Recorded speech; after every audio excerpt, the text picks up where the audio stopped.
Imagine standing at the edge of a cliff. In front of you is everything you've ever wanted, the career, relationships, and life you've dreamed of. Behind you is the familiar comfort of your current reality.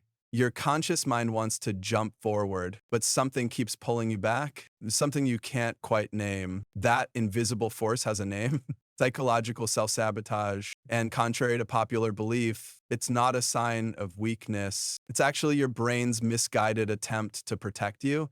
In this video, I'll reveal the 3 hidden mechanisms of self-sabotage and the counterintuitive approach that finally lets you break free. What if the biggest obstacle to your success isn't external, but something happening inside your own mind without your awareness? You're not lazy, unmotivated, or incapable. You're trapped in an invisible prison of your own making, neurological cage that your brain has constructed to protect you from the perceived dangers of change. Your brain evolved with one primary directive: survival. And for your ancient ancestors, predictability meant safety.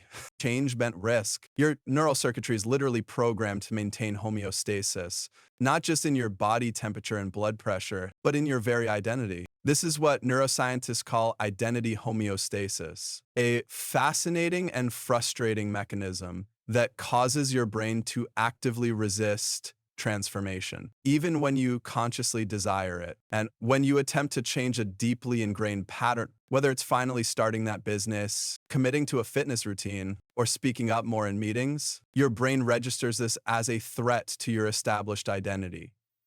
It responds by triggering a cascade of neurochemical reactions designed to pull you back to familiar territory. This isn't just psychological resistance, it's biological protection. The shocking truth is that willpower alone isn't enough to overcome this resistance. You can't simply force your way through self-sabotage because it operates beneath your conscious awareness. While you're busy making plans and setting goals, your subconscious is already laying traps to ensure you maintain the status quo. These traps manifest as neural pathways, physical connections between neurons that have been strengthened through repetition. Each time you respond to uncertainty with procrastination or criticism with self-doubt, you're reinforcing these pathways until they become automatic. Your brain doesn't distinguish between helpful and harmful habits. It simply executes the programs you've inadvertently installed. The 3 most common self-sabotage traps each have distinct neurological patterns. First, fear of failure activates your amygdala, your brain's alarm system, for triggering a protective response that makes you avoid situations where you might not succeed. Second, fear of success creates cognitive dissonance when your potential achievements conflict with your self-concept, causing your brain to sabotage progress to resolve this internal conflict. Third, fear of rejection engages your anterior cingulate cortex, the part of your brain that processes social pain, making you retreat from opportunities for visibility and recognition. You see these mechanisms play out in daily life all the time. That report you keep putting off until the deadline forces a rushed submission, the inner critic that whispers, "Who do you think you are?" when you consider applying for a promotion. The sudden urgency to reorganize your entire digital filing system, right? When you should be working on your most important project. These aren't random behaviors. They're sophisticated neurological defense mechanisms. The most frustrating part, you know exactly what you need to do. You've read the books, you've taken the courses, and have set the goals, but yet somehow you find yourself unable to follow through consistently. This gap between knowledge and action isn't a character flaw. It's the result of a mismatch between your conscious intentions and your subconscious programming. Consider this: every time you've attempted significant change in the past, you've likely focused on adding new behaviors without addressing the underlying identity that's producing your current results. It's like trying to grow roses while ignoring the weeds choking their roots. Your actions are merely symptoms of your identity, and your identity is protected by neural guardians that work tirelessly to maintain consistency between who you believe you are and how you behave. The good news is that understanding these invisible mechanisms is the first critical step to breaking free. When you recognize that your self-sabotage isn't a moral failing, but a neurological protection system, you can approach transformation strategically rather than emotionally. You can begin to see the specific triggers that activate your sabotage circuit and develop targeted interventions that work with your brain rather than against it. Your brain's resistance to change isn't your enemy. It's a feature of your neurophysiology that once served a vital purpose. But in today's world, where adaptation is more valuable than stability, these ancient protection mechanisms often hold you back from becoming who you're capable of being. These ancient protection mechanisms that once ensured survival now present a paradox. The very identity you've constructed to navigate life has become the ceiling to your potential. Have you ever considered that the person you are today, your habits, beliefs, and comfort zones might be the primary obstacle standing between you and the life you truly want? This isn't about lacking motivation or knowledge. It's about an identity that's holding you hostage. Picture yourself as you are now, perhaps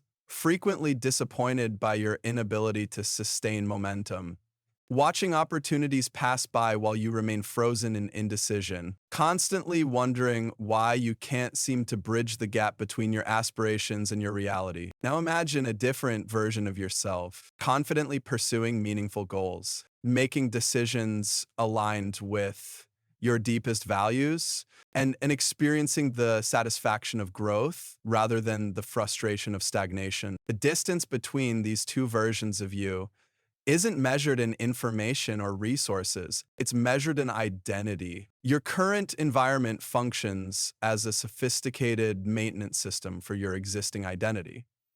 Workspace where you've always been the reliable but never the innovative colleague. The social circles where everyone knows you as the supportive friend but never the ambitious leader. Even the physical spaces in your home. That cluttered desk that silently reinforces your self-concept as someone who just can't get organized. Each element serves as an anchor, weighing down your attempts at transformation. This is why true change often requires what I call strategic disappearance, temporarily removing yourself from the very environments that reinforce your current identity. This isn't about running away. It's about creating deliberate space for reinvention. It might be as dramatic as a sabbatical in a different country, or as simple as a weekend retreat without your usual digital connections. The most successful transformations I've witnessed all began with this critical step, breaking the familiar patterns that constantly whisper, "This is who you are," into your subconscious. What makes truly successful people different isn't just what they add to their lives, but what they strategically eliminate. While most people focus exclusively on building new habits, the transformational approach involves identifying and removing identity-reinforcing triggers. That friend who always pulls you back into old behavior patterns, the social media accounts that repeatedly activate comparison and inadequacy, the comfortable routines that feel productive but actually maintain the status quo. Elimination creates the vacuum necessary for new identity formation. Counterintuitively, your past accomplishments might be sabotaging your future growth. Each success creates a comfort zone, a proven formula that worked before, tempting you to remain within its safe boundaries. The executive who rose through analytical thinking now struggles to embrace the creative leadership her new position demands. The entrepreneur whose scrappy hustle built the business now resists the systems and delegation required for scaling.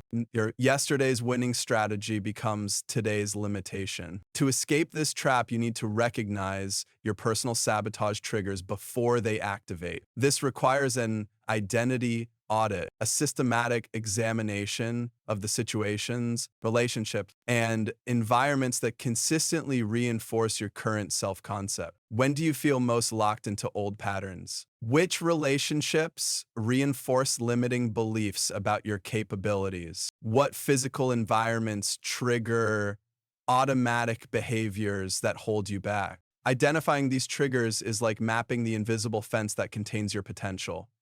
The reason you remain stuck despite understanding what needs to change, is the fundamental difference between intellectual comprehension and identity level transformation. Your conscious mind can grasp concepts instantly, but your identity, the subconscious operating system determining your automatic responses, changes only through consistent experiential evidence that contradicts your current self-concept. This explains why knowing better rarely translates to doing better without a deliberate identity reset. The identity reset technique provides this deliberate approach rather than endless additions of new habits. The technique focuses on creating strategic voids where your old identity once existed, remove yourself from reinforcement environments, eliminate the triggers that activate your current self-concept, create new evidence through small, consistent actions that contradict your limiting beliefs, install